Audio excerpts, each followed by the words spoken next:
want to information about vaping bans for the staff to go to the service. If you want to go to medicine, if you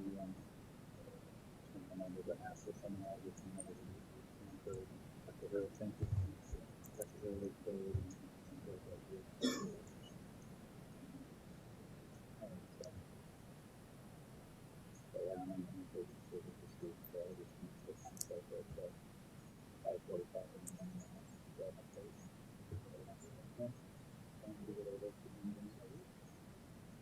Yes.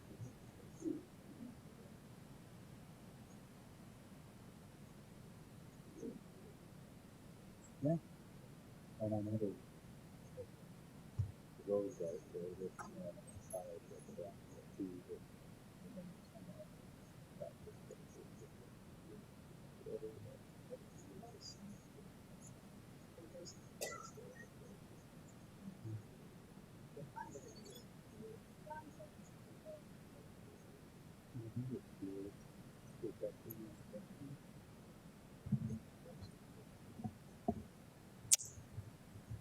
Welcome, everyone. Thank you so much for being here tonight.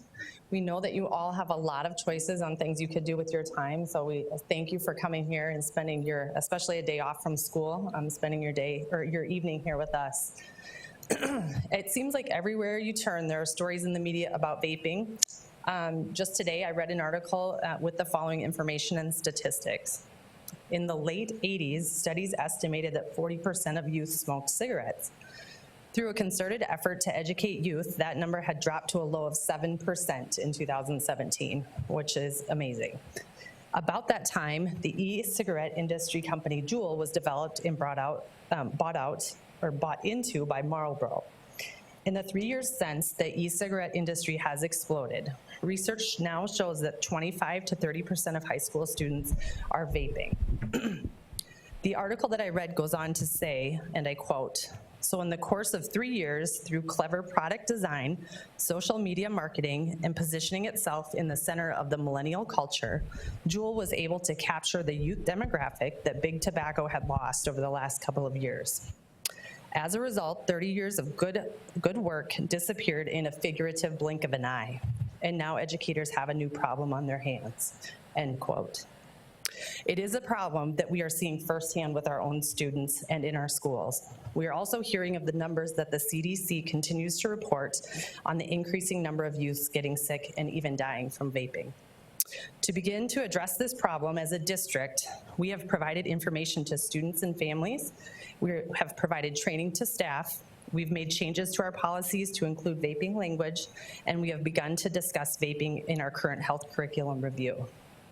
In addition, we want to offer this town hall as a way for students and parents and the school to come together and talk about this topic.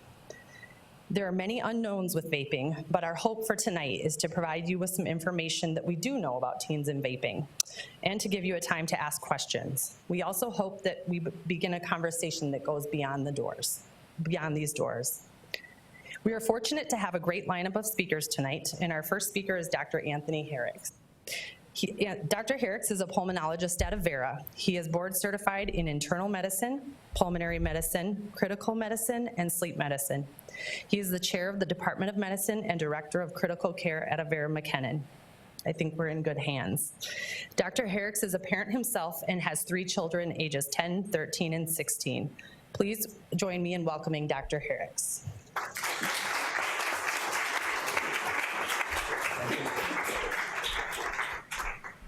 Good evening. Thanks for taking time out of your day to come visit with me. So they asked me to present a little bit of information about vaping. So I'm going to try to touch on the basics. I'm sure a lot of you have heard about it. A lot of you know about it. Some of this may be old information. Some of this may be new. So I'll try not to bore you. But it's a very, very important topic. The reason why that is in the 1900s in Europe, they were rolling cigarettes and smoking tobacco out of pipes. In the 19th century. In the 20th century, we started finding out that tobacco actually caused harm, lung cancer, COPD, and a lot of other problems. So look at the delay in time that it took us to get to that point. And now we have a new product on the market that's only been available in the US since about 2006, if I remember correctly. And we now have a product that's being rampantly used by not only adults, but children. And we're all 6 feet tall and bulletproof right now. But when I turn 70 and 80 and I die of my heart attack or stroke, it's because of all the donuts and cheeseburgers that I ate and the lack of exercise that I did. So we don't realize those effects now. The other thing that we're really finding out about vaping is there are things that are happening now that can actually be dangerous to not only us, but potentially to others around us. And I know this is directed to everyone, but speaking to the children alone, you have a big, long life ahead of you, so making sure that you make good choices now will maybe get you to that 70 and 80 years old so you can have those regrets like I'm going to, hopefully. So here's the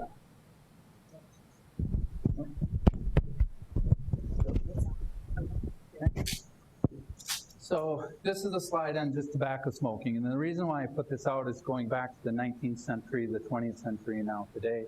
Tobacco is the #1 preventable, keyword there, preventable cause of disease in the United States. There's over 480,000 deaths related to tobacco every year. It's the leading cause of lung cancer and the leading cause of COPD, which is a very debilitating disease where people cannot breathe as they get older. They need oxygen and inhalers. And a lot of them tell me, well, I quit smoking 20 or 30 years ago, but the damage has already been done. If you look at lung cancer, it is the #1 leading cause of cancer death related in the United States. If you take breast, colon, and prostate, you add them all together, there are still more deaths from lung cancer related to smoking, as the majority of cancer-related deaths from the lung are smoking related. Lastly, there's about 16 to 24 million Americans affected with COPD. It's the 4th leading cause of death in the United States between heart disease, lung cancer, which lung cancer fits into, and unintentional injuries. So you can see what we don't know in the past can really hurt us in the future. So the electronic cigarettes, they're invented in Hong Kong in around 2003 based on my research. What they thought would happen is this would be a cleaner delivery system of nicotine without the harmful side effects. It became commercially available in the United States around 2006. Came in various shapes and sizes, various colors. They're called e-cigarettes, vapes, e-hookahs, vape pens, electronic nicotine delivery system, or ENDS. And currently they are not FDA approved as a smoking cessation device. So the key there is not approved. It doesn't mean that maybe they wouldn't be helpful, and it doesn't mean that they potentially have helped somebody, but we don't know enough about them that we know that they can be safely used.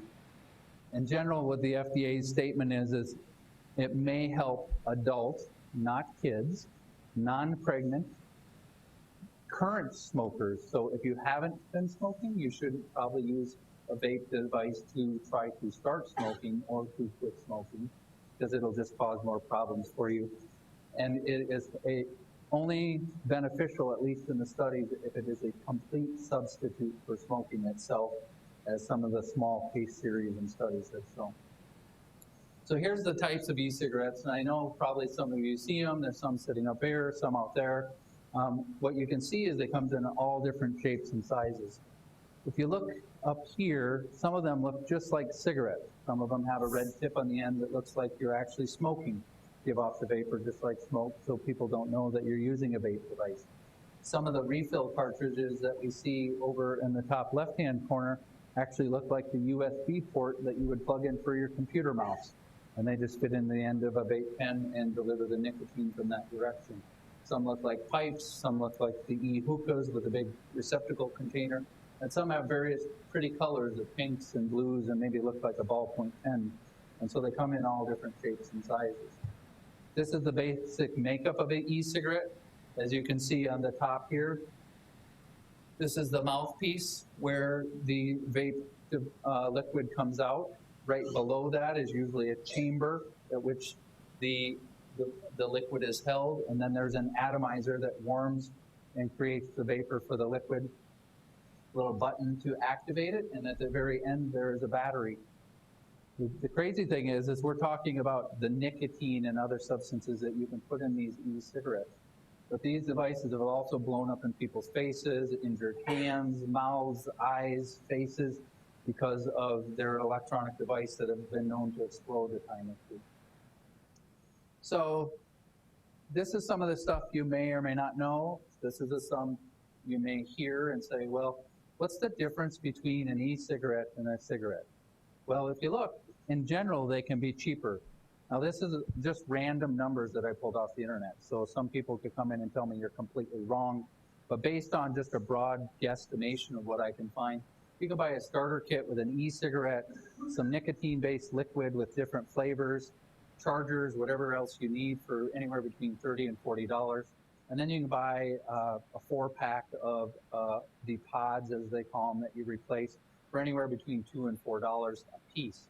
So if you look at that, a pack of cigarettes costs anywhere between $7 and $19, depending on where you buy them, what the taxes on them are, and what kind you get. So in the end, after you get your vape pen, this can be a lot cheaper substitute. So how do you compare them in strength? Well, there's not really a good number that I can give you, but one pod is about 5% nicotine. That's actually pure nicotine just put into whatever the pod or the bottle is, and that can be up to 100 milligrams. The Juul pods we're talking about, somewhere around 40 to 50 milligrams of nicotine in those.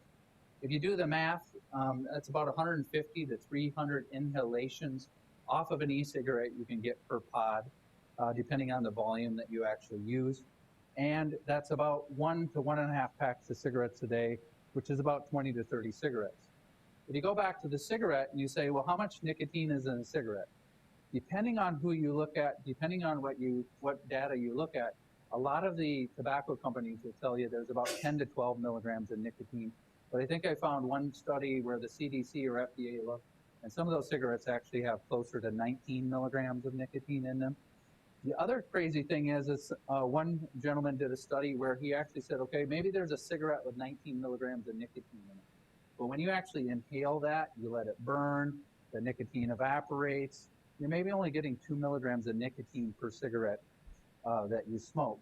So if you look at the amount of nicotine you can get from one device versus another, it may be more or it may be less depending on the day. Again, one pod may equal 1 pack of cigarettes, which is about $4, and 1 pack of cigarettes equals about $7. The toxic lethal dose in a child is about 1 milligram per kilogram. If you take a 4-year-old child, they're about 40 pounds.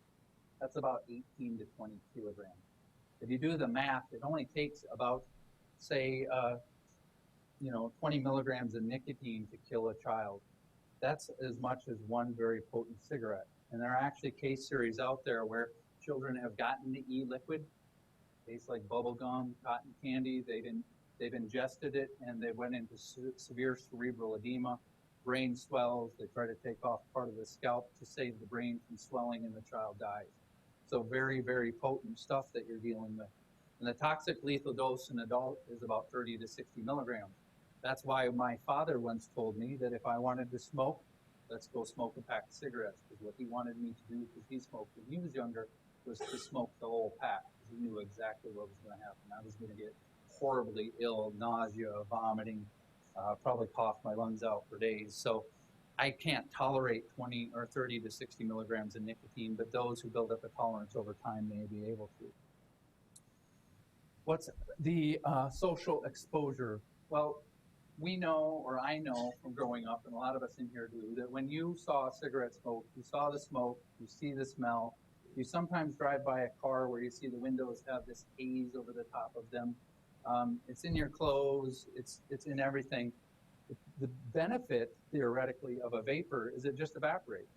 So the difference is you put mac and cheese on your stove, you put a pot of boiling water on your stove. If you let the mac and cheese bubble and boil, guess what? You get burning and smell, and you get all kinds of stuff. If you let the water boil, as long as you don't let the pan go dry, you may never smell anything. So there's no lingering smell associated with this. With all the flavors that you have, it can be a very pleasant smell. And I'll show you some of the flavors that I found earlier. And so that also leads to a little bit of the addiction. Lots of flavors. There's no tar residue. You don't need to have cigarette lighters. You don't need to have ashtrays. There's no really dirtiness about it, and it's easier to hide. And what I've been told is, and I can give you examples of when I drive to McKinnon in the morning, you can't smoke on that campus, but you can smoke right across the street. So if you want a cigarette, you have to leave the campus, go smoke your cigarette. They're expensive. So what do? You sit there and you smoke the whole cigarette before you go back from your break.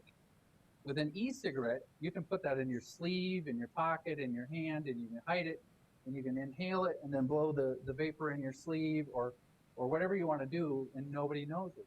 So if I were a smoker and I could smoke a cigarette when I went to work in the morning, one at my 10 o'clock break, one at noon, one at my afternoon break, and smoke them while I got them at home at that night, I may go through a pack and a half, depends on how much I want to smoke. You take an e-cigarette and you puff, and you puff, and you puff, and you puff. Before you know it, you could easily have a pack and a half to 2 packs of cigarettes a day. And so you don't really know or realize how much nicotine you're getting in your system and what that's doing to yourself over time. So there's really no limitations on how much you could probably smoke.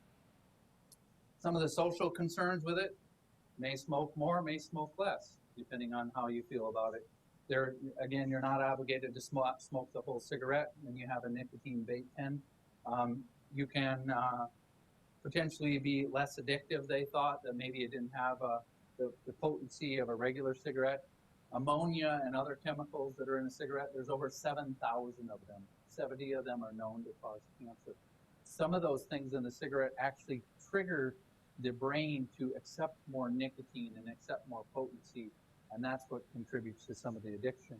They got smart enough that the Juul pods and other pods that are out there actually have nicotine salts in them that also make the nicotine more potent, so it's absorbed into the system more readily and can be more toxic and give you more of a high. Again, they think that they're less toxic, that they're less carcinogens. Of course, I would much rather boil a pot of water on my stove than boil mac and cheese till it burned because of the smell and everything that's associated with it and the cleanup that you have. So we think that these are less toxic, but what we're finding out is they're not potentially less toxic, that there may be some toxicity and things that we are not aware of associated with these. And there have been studies that there are still carcinogens or cancer-causing properties in some of these liquids that we take into our system. So here's the major constituents in a pod: propylene glycol. In my ICU, when I take care of patients, I have all kinds of medicines that I dilute in propylene glycol and put in through your IV to deliver drugs to your system. You can probably find it in foods that you ingest. Vegetable glycerin sounds pretty clean, put it in our bodies all the time. Problem is, we don't really know what those things do when you inhale them into the lungs, to the very fine, delicate fibers that we have in there that allow oxygen to go from here into our bloodstream and keep us alive. There's benzoic acid and other chemicals and diluents. There's nicotine, which is a major one, but you look at, there's THC, which is the drug that's in marijuana, CBD, which is cannabinoid oil, and K2 or spice, which is the synthetic marijuana, can go in there. There's all kinds of flavors, and then there's been studies showing trace amounts of cancer-causing properties, and then water. Other nicotine substances that have been known to be vaped include the tetrahydrocannabinol, which is THC, again, which is the chemical that lets you get high when you smoke marijuana. They have found cannabinoid oils, K2 spice, hash oils, dank vapes, other flavorings, and some people actually make their own home liquid to put in these pens to vaporize. These are some of the common flavors I found. There are endless, but some of them look good to me. There's peach, there's berry, pineapple. Some taste like juicy fruit gum, what I've been told, cotton candy, apple pie. You can find all kinds of flavors out there. And you can imagine that if you and I went out and had never smoked, and you put a cigarette in my mouth, whether it's menthol or just regular tobacco flavors, I can't imagine that tasting well. If you give me a piece of juicy fruit gum or some cotton candy, gosh, I have a sweet tooth. I can't walk by the kitchen table without grabbing a handful of M&Ms. So you can about imagine what that would do to a guy like me. So the flavors are obviously one of the things that they produce to say, let's get into the dirtiness of cigarettes and see whether we can get people hooked on this a little bit more. So positive benefits of nicotine. The FDA, the CDC are there for a reason. When we develop new drugs, every single one of them causes harm. We weigh the risks and benefits of harm versus benefit. If there's enough benefit with low harm, then it usually gets marketed to the public and we use it. And maybe later down the road, we found out that it is more harmful than it is good, and it gets pulled off the market. And what we don't know is how this is going to affect us long term. Nicotine increases your cognitive awareness. So it makes you a little bit smarter, for lack of better terms. It makes you a little bit more vigilant during the day. It helps you with your memory. It actually reduces stress and gives you that feeling of well-being. When I ask my patients why they should quit smoking or why they haven't quit smoking, a lot of them say, well, I have a lot of stress in my life.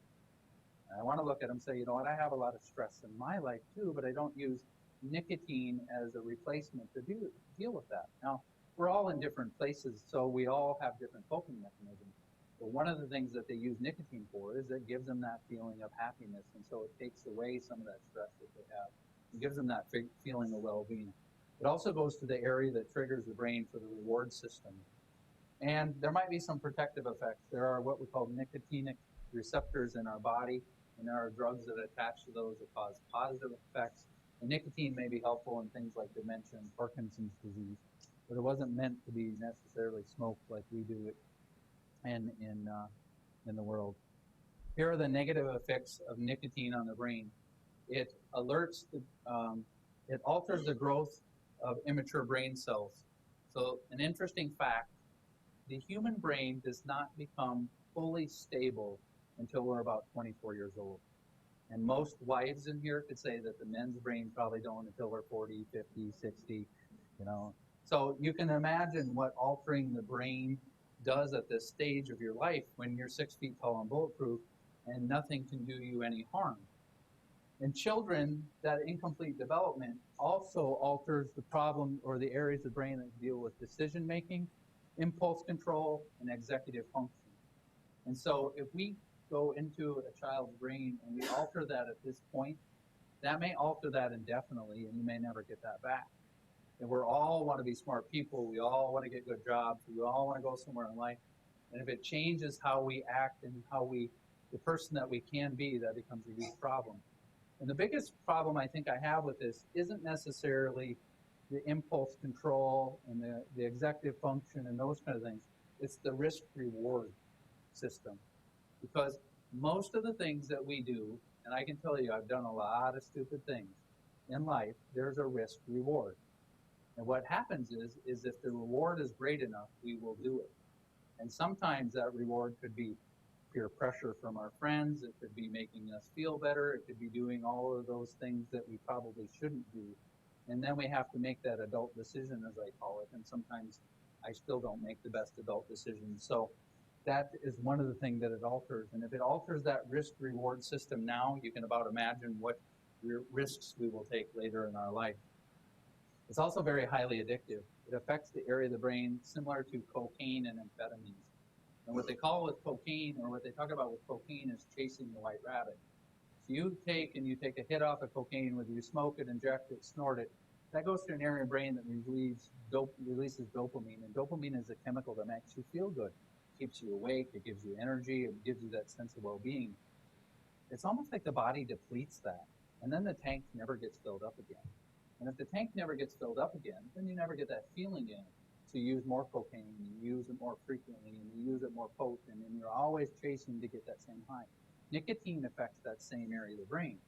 So then you take an immature brain and you stimulate those areas, you are constantly chasing the white rabbit to see what next high you can get.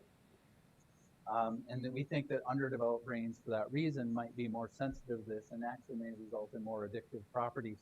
It's also habit creating. I have a patient of mine that comes into the clinic all the time and he's got a sucker stick in his mouth. Why does he have a sucker stick in his mouth? Because he's smoked so much in his lifetime that he has to have the oral fixation of something there. If he didn't have a sucker stick in his mouth, he would probably have a cigarette in his mouth. So there's times a day where they say, well, gosh, I quit, but I wake up and I have my morning coffee and got to read the paper and I just crave a cigarette. I go to the bar with the buddies and I have a beer, I just crave a cigarette. So there's time and spatial and habits that we create that have nothing to do with the nicotine whatsoever, but the nicotine, because of that risk-reward system and the reward you get, makes you think of those happy things that you do, and then every time you do them, there's that little bit trigger in your brain. It's kind of like when you think about going to grandma's for Thanksgiving and you start smelling the turkey and the pumpkin pie. the brain stores those memories there, and that can contribute to some of those behaviors. Other organs that can cause problems, nicotine may be a cancer promoter. We talk about these 70 cancer promoting things that are in a cigarette. Nicotine may actually force some of those to be actually worse than they are. So that's a bad thing. Vascular changes. One of the number one causes of heart disease is tobacco. So that could be cardiovascular disease, it could be cerebral vascular disease, it could be pulmonary vascular disease or renal vascular disease. So that's brain, heart, kidneys, our blood vessels that can cause us to have problems down the road, such as heart attacks and strokes.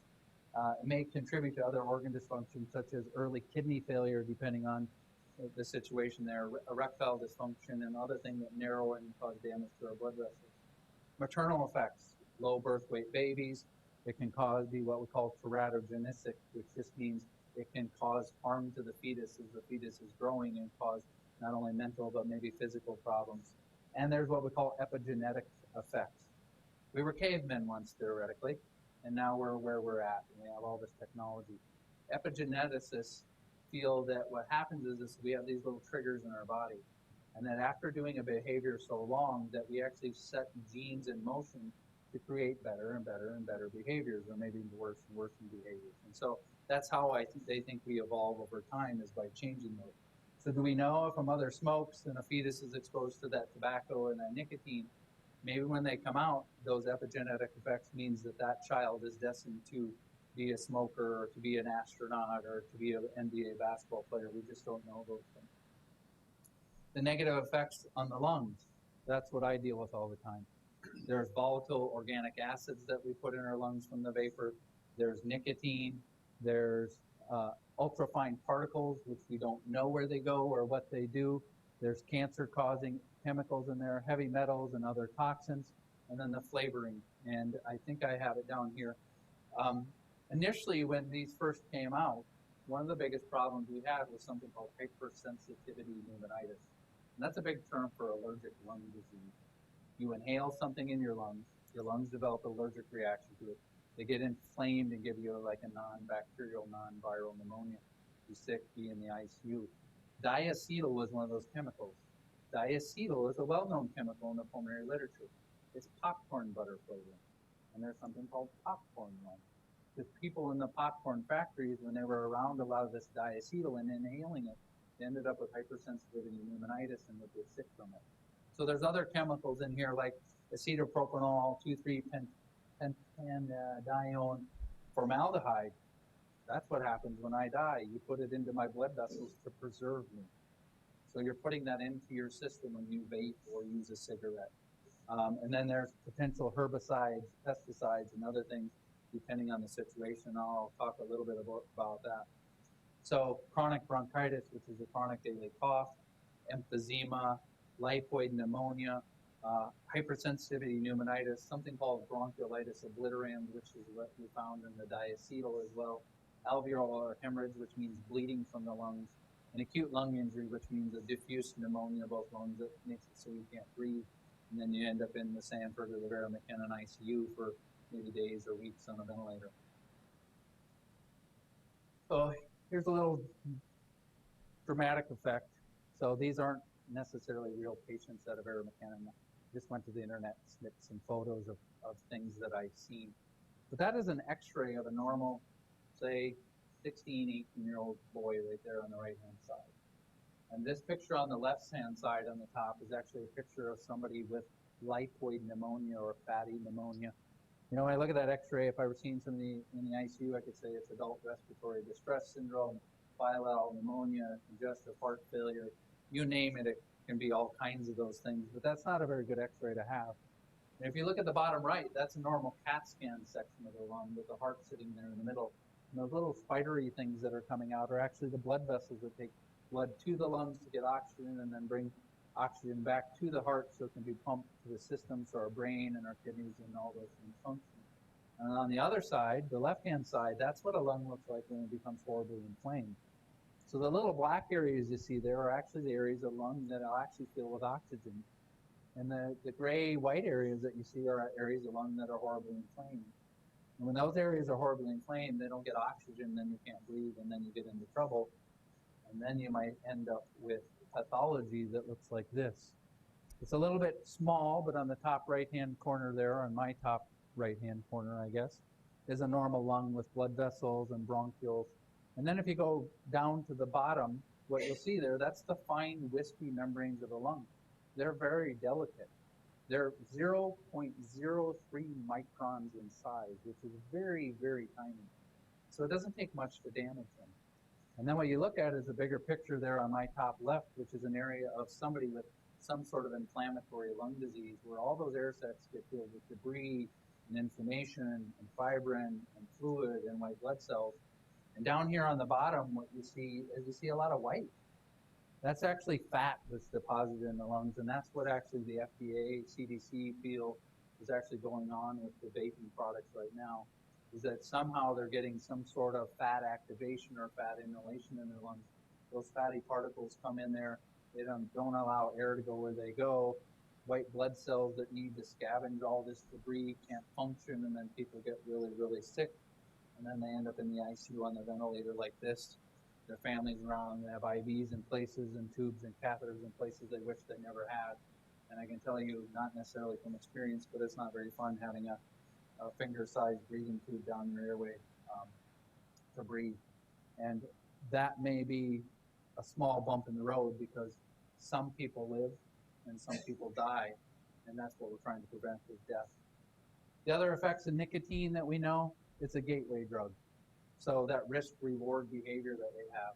So what happened is it was nicotine, now it's marijuana and alcohol, and then cocaine and amphetamines and so on and so on. And pretty soon you're down the path of no return, and you're either dead on the street or you're sick or you're homeless or you're in trouble. And so that's why we want to prevent this at a young, early age, is to prevent you from going down that pathway. Now, some people may try cocaine once, nicotine once, alcohol once. Not for me. But there's plenty of us out there that have that risk-reward trigger in our brain that all it takes is once and then we're hooked. We also know that teens who use cigarettes are 3 times more likely to smoke tobacco later in life. We know that nicotine itself is very highly addictive and hard to quit. I think I read something last week that said people who try to quit cold turkey, adults, have about a 7% chance of quitting.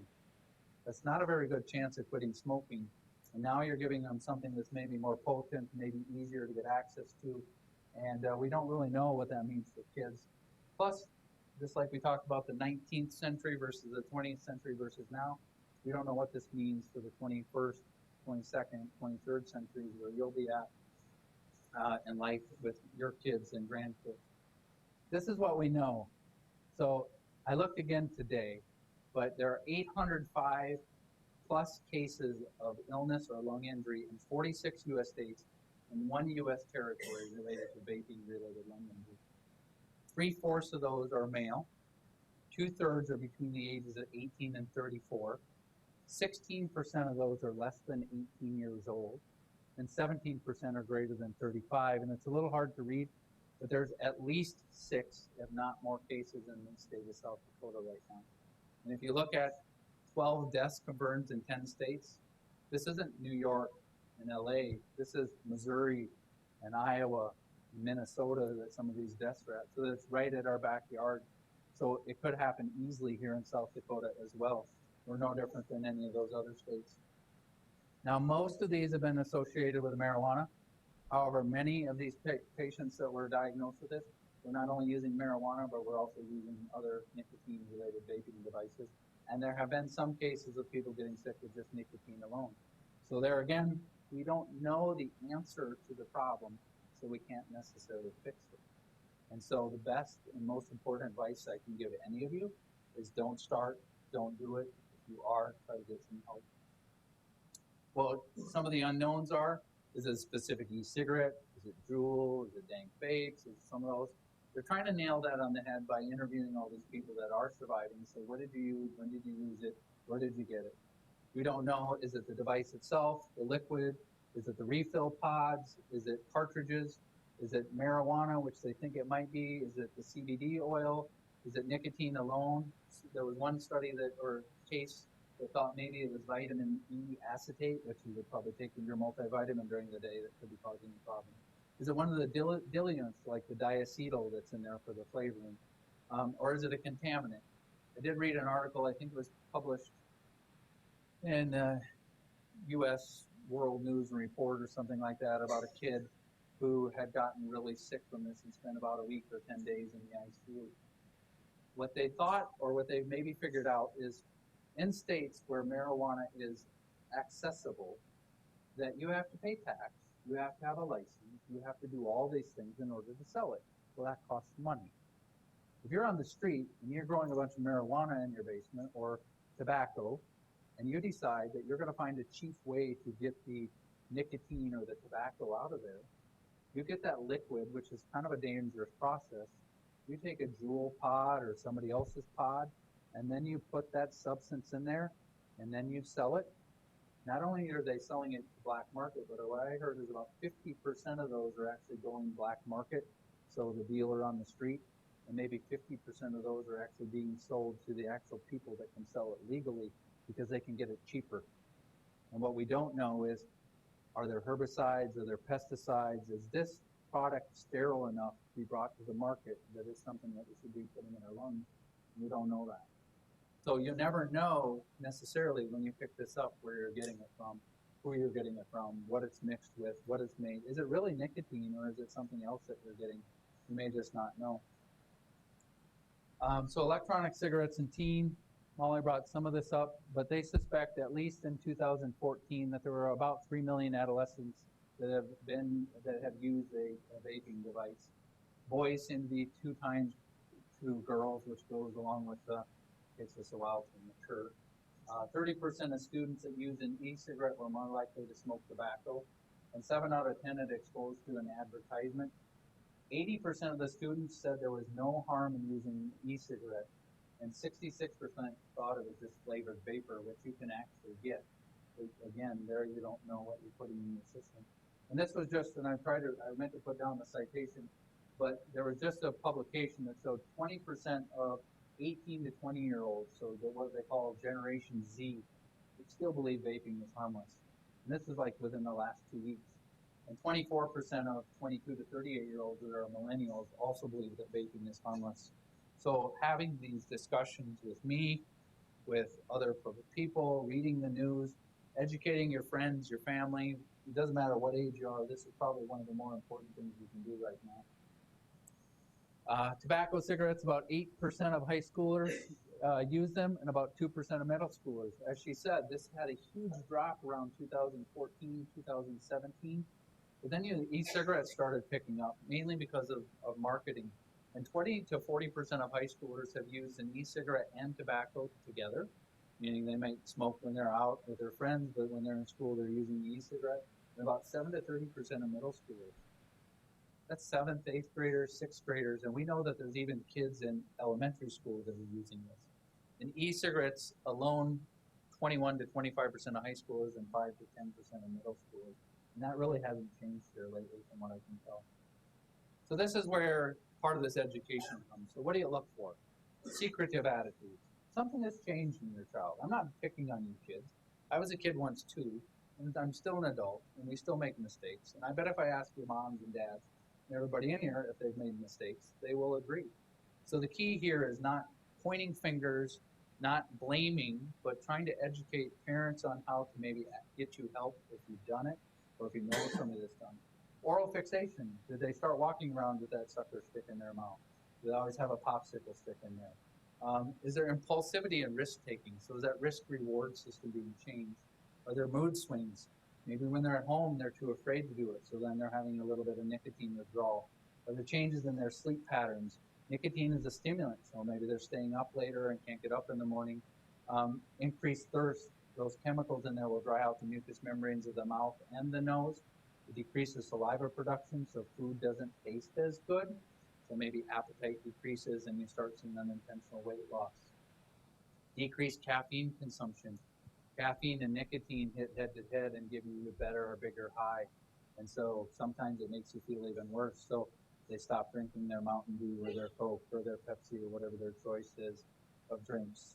Nosebleeds because of the drying, mouth sores because of the drying and the chemicals, eye irritation from the vapor, dizziness, nausea, headaches, all side effects of nicotine. Acne's been discussed, blisters on the fingers from the chemical, increased cough, so they have more colds, or you just see them coughing a little bit more than usual. Is there something irritating their airways? You walk in, there's unexplained scents in the room, or maybe the window's always open and now it's 35 below in South Dakota and you wonder what the heck is going on. Or are there signs of withdrawal, which we'll talk about. Withdrawal symptoms are irritability, anxiety, decreased concentration, decreased memory, increased appetite, and then potentially additional cravings. That's why smokers usually say, well, if I quit smoking, I'm going to gain weight, for two reasons. Number one, the nicotine is no longer the stimulant. The food starts tasting better, and now you have to have something to put in your mouth, so you pick up M&Ms or licorice or chocolate. Those are things that I would do. So what to look for: unfamiliar items, things that look like USB drives, could be pods, different pieces of devices that you haven't seen.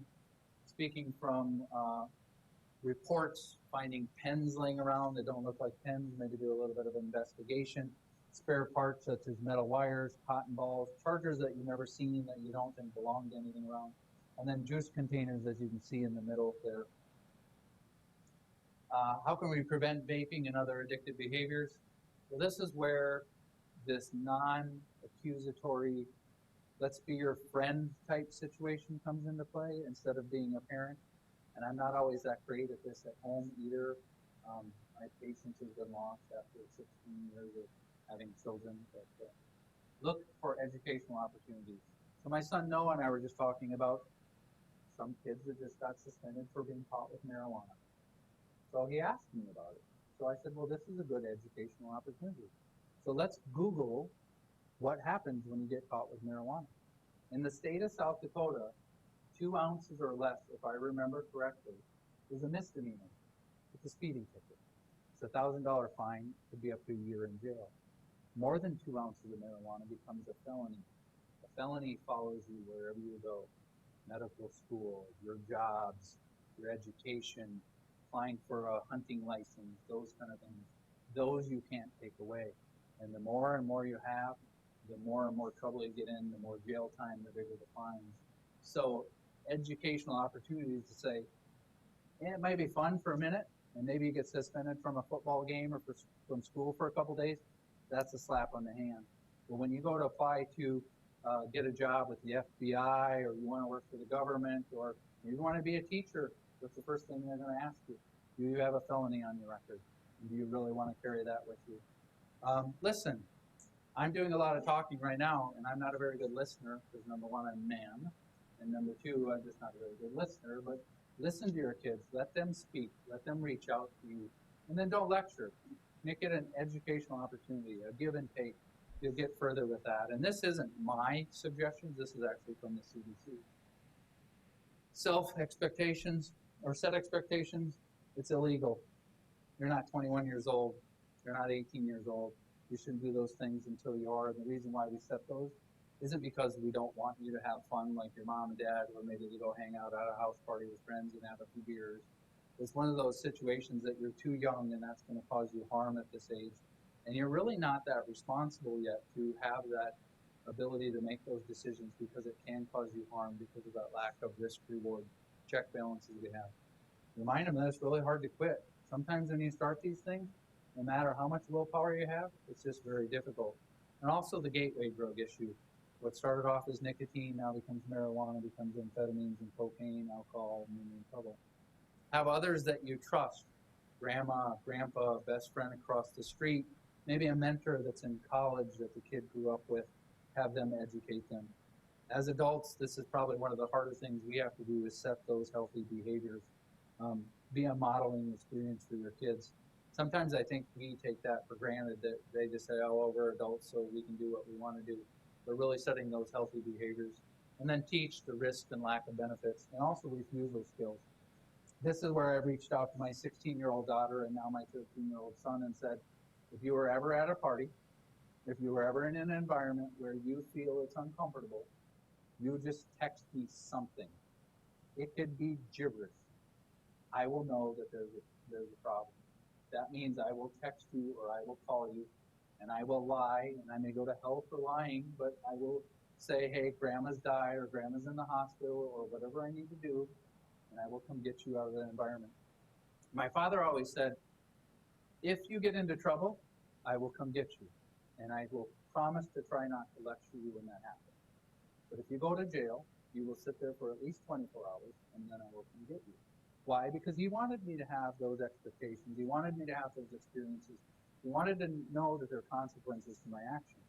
I'm sure that first 24 hours might be okay, but I always knew that if something was happening, it was going to happen later after he had time to calm down and maybe I had time to realize what I was doing. So reiterate your expectations to your children and your rules. If you have a child that is already doing this, or you find out a friend is doing this, seek help. That could be your school counselors, your school nurses, could be your teachers, could be your administrators, could be your family practice doctor, your nurse practitioner, your PA. Ask questions, seek help, get the appropriate counseling.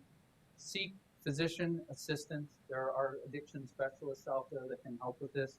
And the reason why that's very important is there is no FDA evidence that anything that we do in adults is helpful in kids. Studies that look at Zyban or Wellbutrin, which is an antidepressant, have shown that it may or may not be beneficial in kids, and we don't really know what that means for long-term harm. Nicotine replacement therapies, such as the patches and the gums and those kind of things, may be helpful. There again, you're substituting one form of nicotine for another. And then we know, like the Chantix that you hear advertised. The risks that I talk to my patients about with Chantix is suicidal ideations and bad dreams. So why would I want to give that to my children? So we just don't have enough tools, we don't have enough evidence, we don't have enough study to deal with this in kids. And we're talking about smoking that we've known about being an epidemic in kids for a very long time. And now we're giving them theoretically easier access to stuff that they can hide from us and actually maybe take more of it in and become more addicted. What message can we give to our children again? Don't start. This is the same for adults. If you haven't done a vape, don't do a vape. If you're smoking cigarettes, try to figure out a way to quit. It's cool now, but there are always consequences. It's the whole watch me do this mentality, and then you find out that later you broke your wrist or your neck. Don't let peer pressure you. Be yourself. Find that group of kids that you belong with. And well, I'll tell you a little story about myself. So Nancy Reagan, this is probably in the late 80s, had a Don't Do Drugs campaign.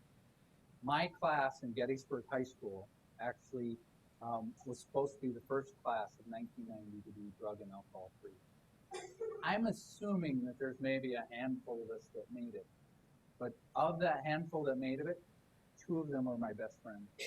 And neither one of us had a sip of alcohol until we turned 21. And so it was always that, hey, I got your back, you got my back. It was actually kind of nice, all the peer pressure that we got and the way we were able to fend it off. It was almost like we were superheroes from the standpoint that they would offer us a beer, we just said no. We were there together, we were a team, and that worked out very well. And then if you have troubles, please ask for help. It's the whole situation. You should ask help and forgiveness before you get into trouble, and that I think is probably what your administrators at your school are going to tell you is come in and say, hey, I made a mistake, I need some help with this, better than, hey, I got caught with 2 ounces of marijuana and now I'm in handcuffs, or I got caught with an e-cigarette and I'm suspended for school and I missed my finals. So make sure that you reach out to those that you can. Here are the CDC recommendations, and this is the last couple slides, so sorry for taking so much time, but everybody should refrain from using e-cigarettes and vaping devices. Massachusetts and New York are the first ones to try to get on the books to completely ban e-cigarettes. San Francisco, I think, is the first city to ever do that, and I have a feeling if the CDC doesn't step in, there are going to be other states that will follow suit. If you recently vaped or you have symptoms that make you consistent with something that doesn't feel good, seek medical help, because the earlier you get help, the better you'll be, the less time you spend in the ICU on a ventilator, and the less chance you'll have of dying. Do not buy the marijuana or CBD oil products, and do not buy, this is for adults because kids theoretically can't, but if you shouldn't buy from anybody that you don't trust because you have no clue what they're putting in it. Do not modify these products. They think that that could be a contributing factor. Do not use additional substances to the liquid, so some people were adding their own flavors or their own drugs. And no use is absolutely recommended in youth or young adults and pregnant women. And those, if you currently haven't been smoking, you shouldn't pick up a e-cigarette, and that just means just don't do it at all. So if you know my kids, which most of you don't, probably none of you don't, but kind of a smart aleck, and so I have a lot of these bad dad jokes, and they just hate them, and I get the booze all the time. But I came up with a couple bad dad quotes because I love basketball, and John Wooden was a great coach at UCLA. Be more concerned about your character than your reputation, because your character is who you really are, and your reputation is what everybody else thinks about you. We look at that a lot different. Even as adults, we want to be, our reputation is very important, but character will get you a lot further than reputation. And a mistake is valuable if you do 4 things. Recognize that you've made the mistake. Admit that you made the mistake. Learn from the mistake, and forget about it. And the last one is don't repeat it. Because I always tell my son Noah, who's a boy, who has that lack of thought process where the frontal part of the brain is in trouble. And I just said, if you make a mistake once, that's okay. You should learn from that. If you make it twice, I'm just going to call you stupid. Either like that. My point is you got to think, if you learn from that mistake, if you grow from that mistake, it'll take you a lot further in life, and it'll actually teach you some good adult skills. So thank you, and I'd be happy to take any questions from anybody. Thank you, Dr. Hicks. We appreciate that. We're going to offer a time. Yes.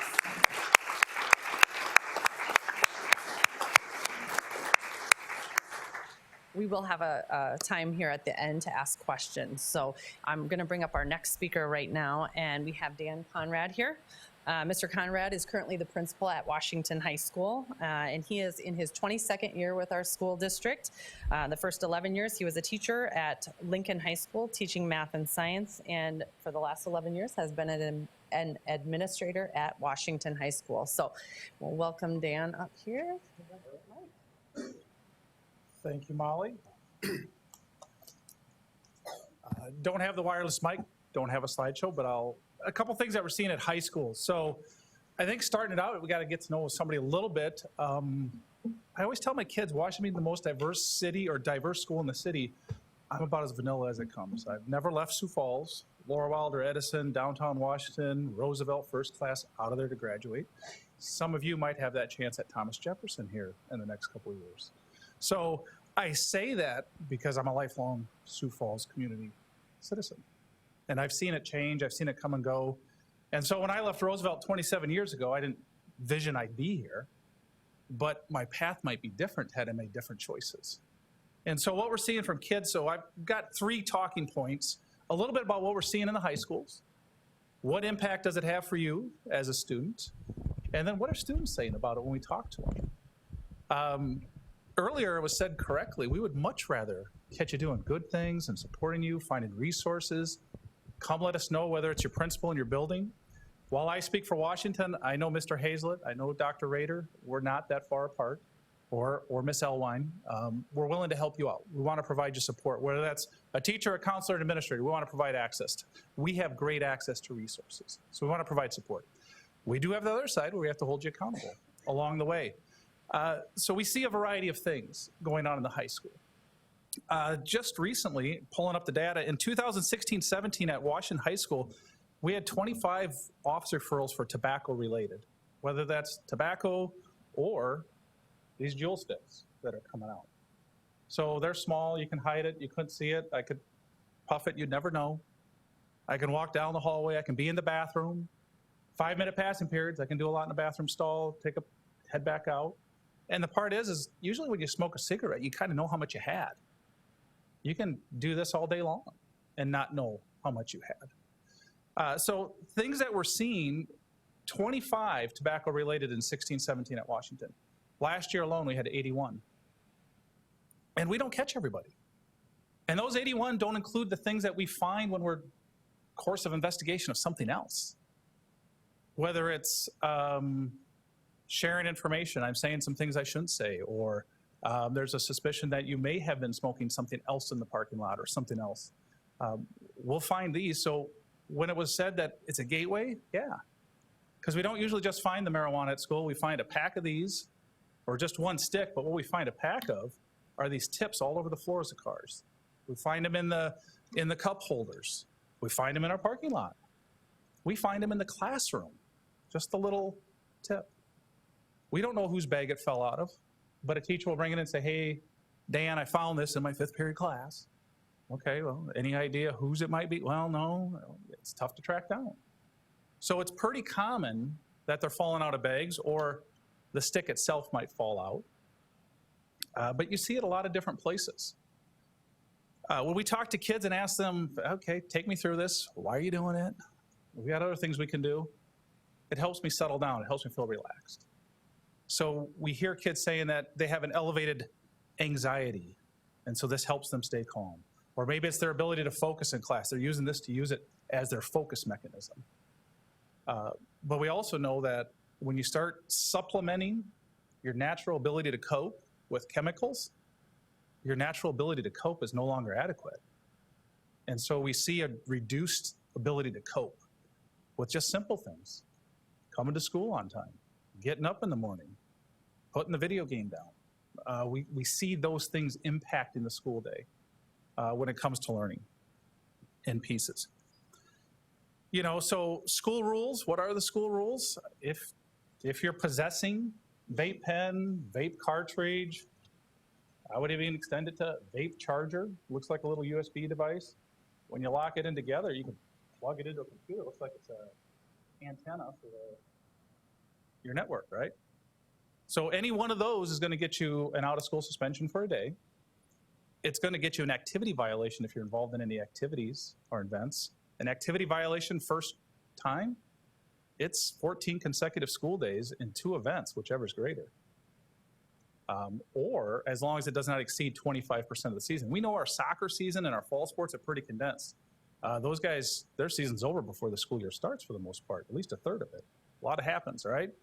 So you guys lose that opportunity to compete and play, and you only get one chance to do that.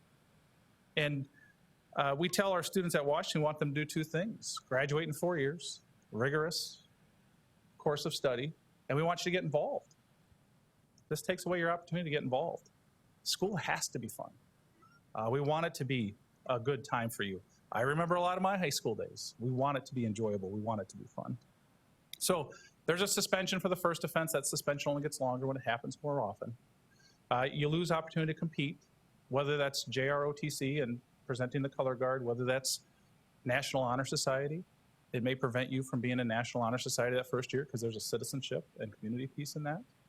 So those are things that you may not realize that it does impact.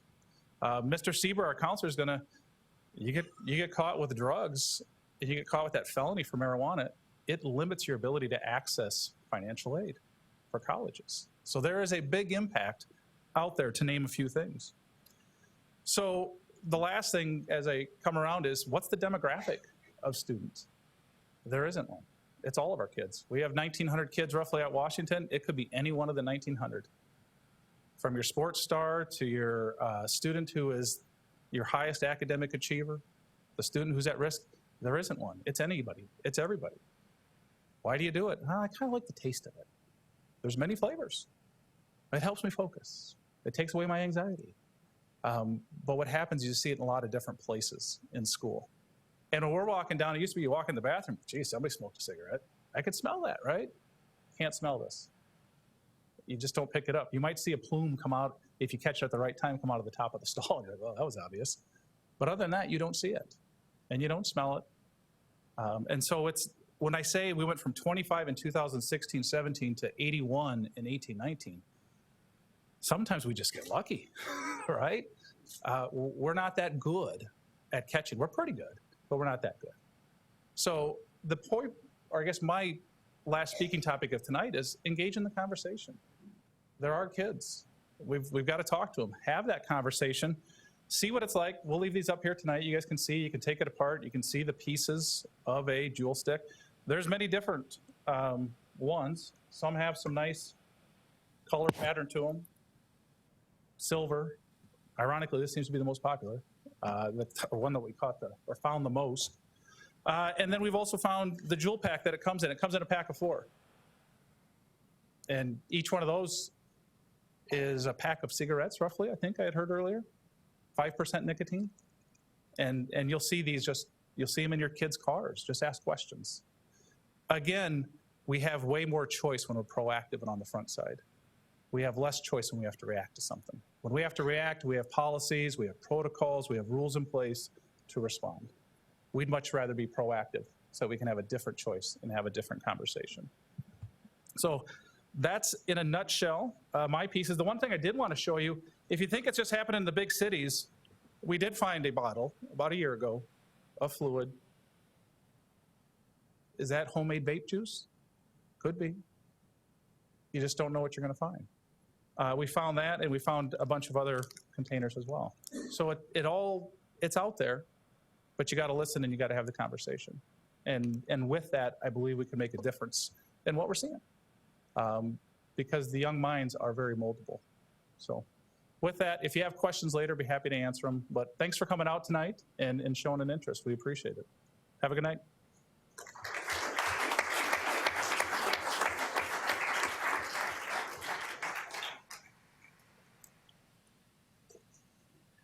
All right, thank you, Mr. Conrad. Next up, we have Travis Siebers. He's a school counselor at Washington High School, and he's been a counselor for 18 years, and he's been with us here at Washington for 12. So welcome, Travis.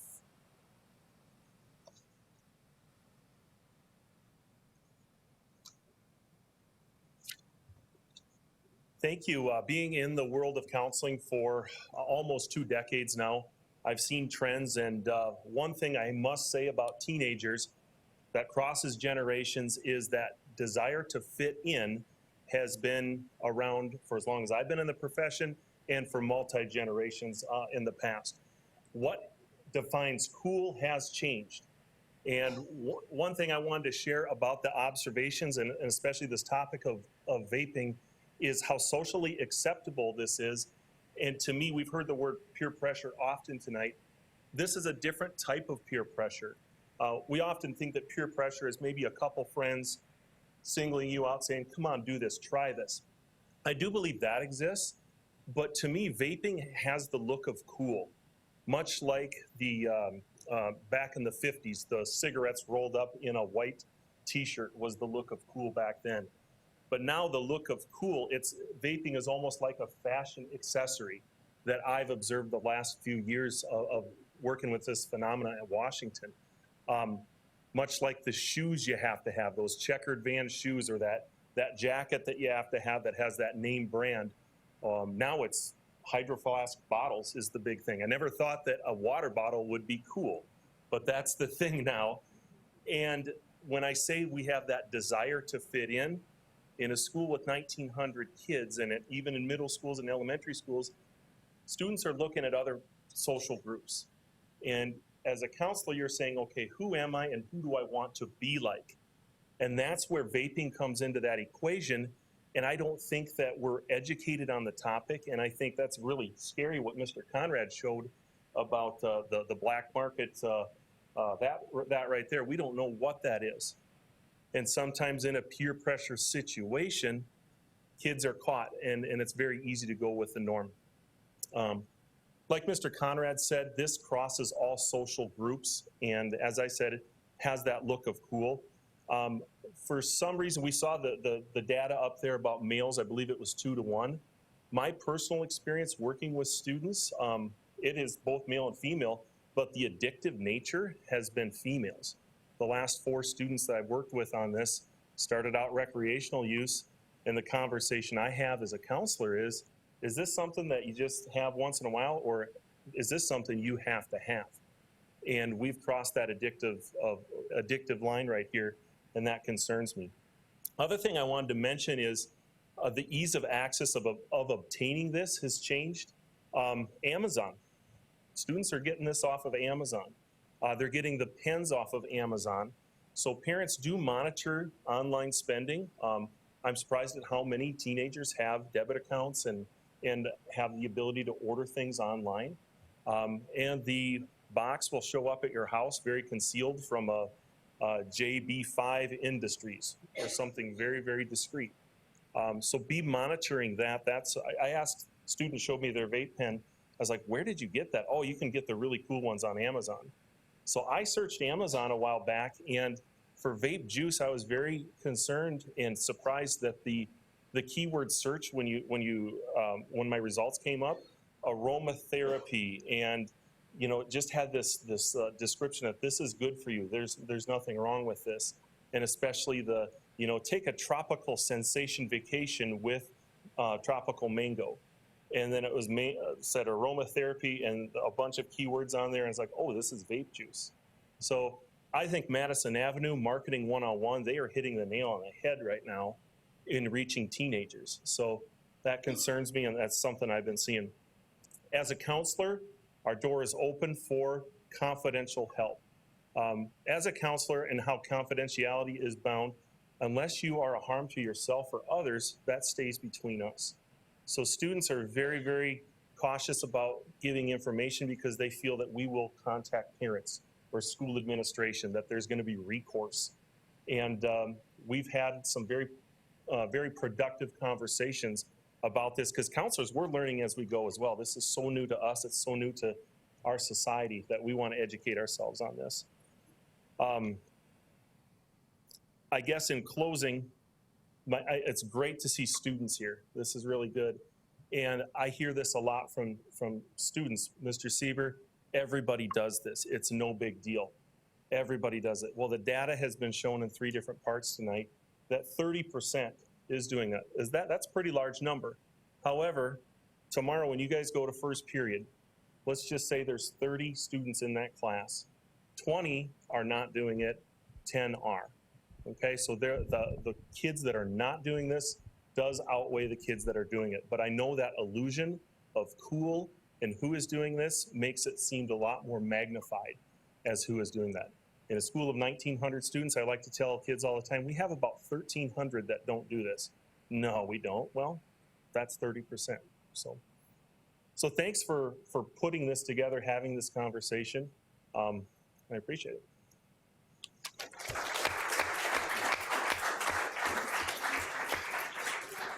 All right, so last on our speaker list tonight is Patty Anderson. Patty's one of our school nurses. She's been with us for 17 years and been at Roosevelt for the last 3. Prior to that, she was at Memorial Middle School.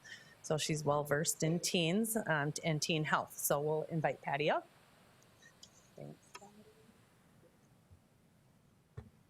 Thank you guys for coming. It really is good to reiterate, we're seeing the kids and the parents. I do want to say that not only do I work with the kids, and I've always been a peds ICU nurse for the most part, but I also have kids of my own. I have a son in high school at Washington, he's a senior, and I have 2 children in college. And in visiting with those children, they are pretty honest and open with you. And I was just having this conversation with my daughter and her friends, and the comment was that some of the kids that are vaping are addicted, and they say, I can't stop. They're more addicted to the vaping than they were to cigarettes. And to me, that is scary. And I know they touched on that tonight in the fact that it is highly, highly addictive. And these young adults and young kids that are starting it thought it was safer, and it was a safer alternative. And that's how it was marketed to them, unfortunately. But they maybe tried it thinking it was a safe alternative. It made them feel better. It made them feel less anxious. I'm seeing students coming now that started it to feel less anxious, but now they're feeling more anxious. Part of it is the releases in the media now, and they're coming and they're scared. They're scared what it has done to their lungs, or they're scared because they're having some of those side effects, and we're directing them to get the help that they need. So that in of itself is quite concerning. And even just conversations, I catch myself when a child comes in and they're having a chronic cough, or they're having breathing issues, or just questions in general that I'm asking them, have you been vaping? And I'm getting more of them that are honest. Yeah, I have vaped. So we'll talk through that. And we kind of have that policy too, if it's something where we're building a relationship, unless they're at a harm to themselves, or that we will get their permission to talk with their parents and get them the help that they need. we just asked too to be aware. I just had a in-service with the teachers and said to be more aware because they can easily vape. It's very concealable. Kids admit they do it right in the classroom. They just blow it into their hoodie of their sweatshirt. They can seal it up a sleeve, and they can vape and you won't even smell it. And with marijuana, we could smell it when they smoked marijuana, but when they vape marijuana, we can't smell it either. So that is quite concerning. We're partners with you. We would be happy to help in any way that we can, and we would like you to help us too. So if there's things that you can do as parents or you have questions, I tell parents my door is open. Please give me a call. I'd be happy to help you in any way. And together partnering with that and the kids, helping them, I think we can make a difference. So thank you.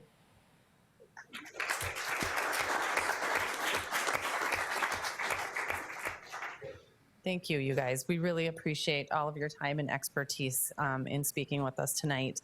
I think at this point, we'd just like to offer an opportunity for all of you guys to ask some questions. We've had a wide variety of information provided to us from the medical side down to the counseling in the class and in the school, the everything that can happen if you get caught doing it.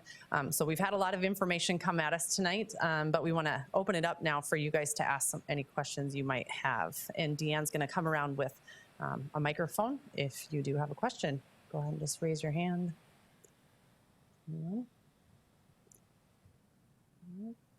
Oh, I think there was someone back there. We don't use this microphone to embarrass anyone or anything like that, but we are live streaming this and we'll be playing it back on K-Learn TV. So we just want to make sure that as you're asking the question, we can all learn from that question and its answers. Okay, did somebody over here have a, yes.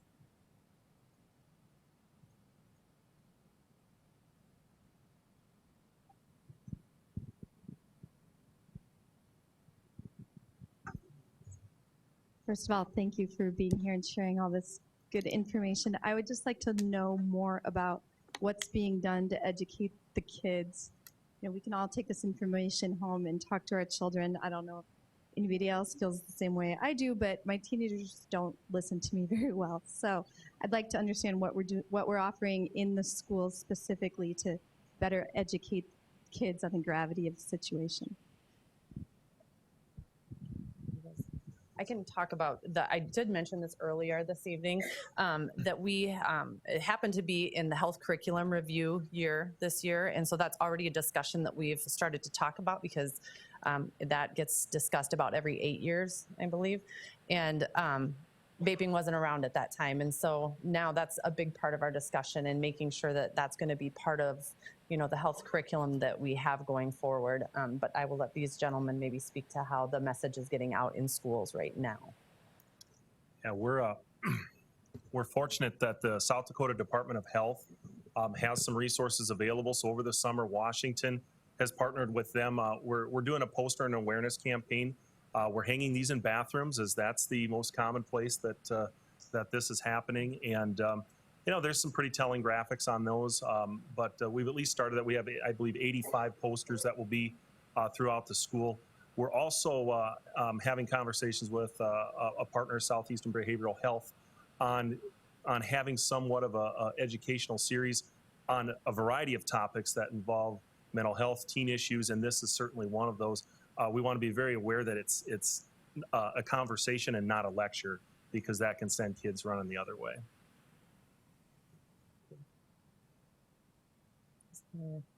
Any other questions anyone had?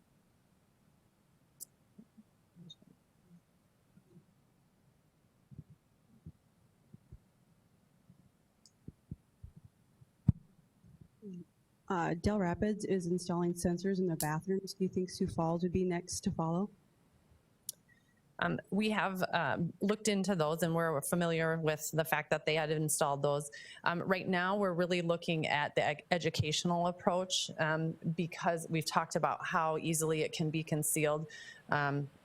You could put them in a bathroom and the thought is that then it just pushes them to do it in another part of the building, that it wouldn't necessarily deter use. And what we really want to do is make sure that students and families are aware of the negative effects and the health effects, and prevent it from happening, not just in the bathroom, but period. So we'll continue to monitor that, definitely, and know that it's an option out there, but right now we're going to continue on the educational pathway.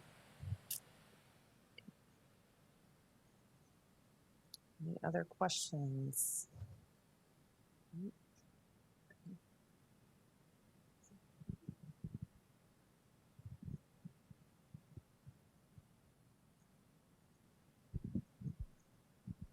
Hi, my name is Tyler Burtis. I'm the father of two from the Rapid City Area Schools District, and I'm the president of the Dakota Vaping Association.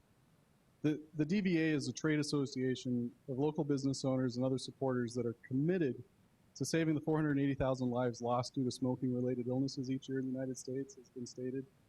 We promote the responsible adult use of electronic nicotine delivery systems through public education, community building, legislative advocacy, and membership support. All of our member stores ID everyone at the door, and we supported the inclusion of the language in South Dakota codified law to keep it making it illegal to sell to minors. My question is this: what else can we as a state association do to help parents and schools prevent our South Dakota youth from obtaining electronic nicotine delivery systems? And are there any questions we can answer to the parents and school officials regarding this technology? Thank you. Thank you. So I obviously respect that you're here and the business that you hold, and you know, really tonight our message is for kids, and grateful to hear that you're in support of them not coming into the business and purchasing those items, and that's obviously what we are looking for too. I think Travis talked about some of the different ways that kids are obtaining them, either, you know, through friends or online and things like that. And so I don't know that I'm the expert on how to prevent those types of things happening. Working through legislation and with law enforcement to prevent those kind of things is a good step. But, you know, our focus right now is on children and making sure, you know, like you said, that it doesn't get into their hands. And I don't think that there is an insinuation that they're coming into legitimate businesses and getting that. It is just concerning that they're getting that. And I don't know that anybody else has any questions for him or any other comments on that. I don't know that I do, but there's a lot of things that are adult appropriate and there's things that are not. Mm-hmm. And this purpose of this tonight is about kids. Mm-hmm. And at the end of the day, it's illegal possession. It's illegal that you can't have it on school grounds, you can't have it there. And part of it is raising awareness, because it does contribute to other addictive behaviors later on. And so part of it is healthy life. That's one of the things that I try to educate my children on as well, is the things that I do, I suffer the consequences of in my current adult life and later in my adult life. But we as parents have the responsibility to quote unquote get them to heaven. And what we teach them now and the path that we set them down now will hopefully set them in that right direction. The problem is, whether it's tobacco, which is a health crisis, whether it's nicotine, which is actually an epidemic right now, whether it's alcohol, whether it's the methamphetamine problem in Sioux Falls, they're all problems and they're all adult problems. The big issue we really have to deal with is, if we were to start now with our kids, setting them in the right direction and make sure every one of them did what was the right choice, which we'll never do, then we wouldn't have these problems per se. We'll still have people that make mistakes. We'll still have people that drink and drive. We'll still have all of those things, but that's the tough question. All I can really speak at from my medical perspective is right now is the FDA, CDC are looking at this and saying that there are case reports, case series, studies that may show that nicotine replacement in the setting of a vape pen may be an appropriate solution to a 480,000 death a year problem. It doesn't fix the problem per se, because nicotine itself is a chemical that can cause harm.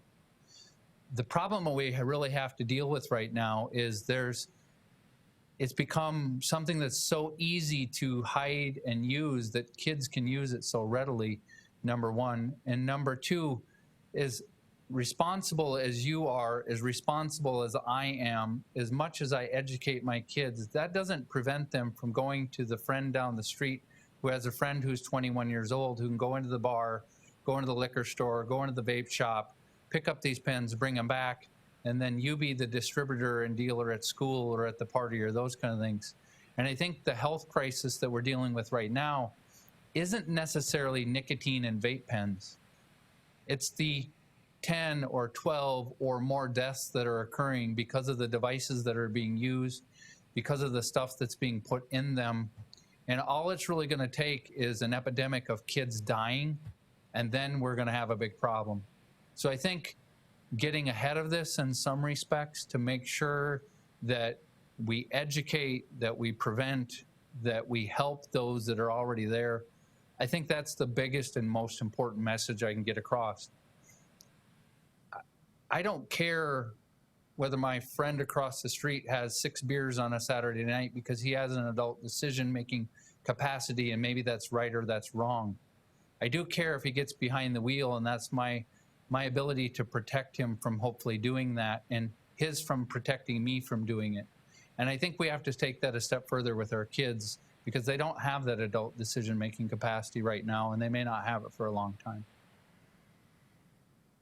Thank you. Were there any other questions? Yeah. Touch on that he just touched on how their frontal lobe is not developed yet, and it doesn't till they're 24 or 25. And then we're taking this chemical and putting in their brain, and it's slowing the brain development. So they're going to have lifelong effects on that brain, and it's going to hinder or retard the growth of that brain. So to me, those two things together are scary. Number one, their brain isn't developed enough to make those informed decisions. And number two, they're taking in a chemical that's going to hinder their brain from reaching its full potential. And I, as a mom, I push my kids because I want them to reach their full potential. Those are the two things together that really scare me.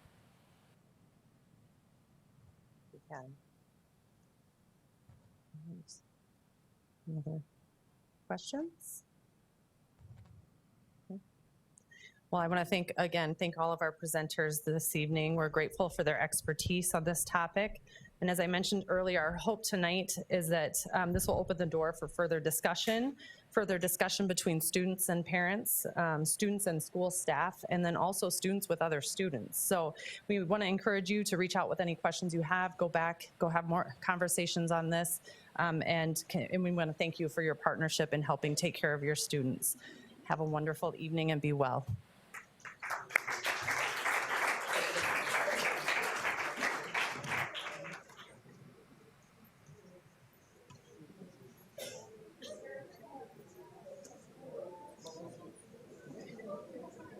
Sorry, I didn't realize.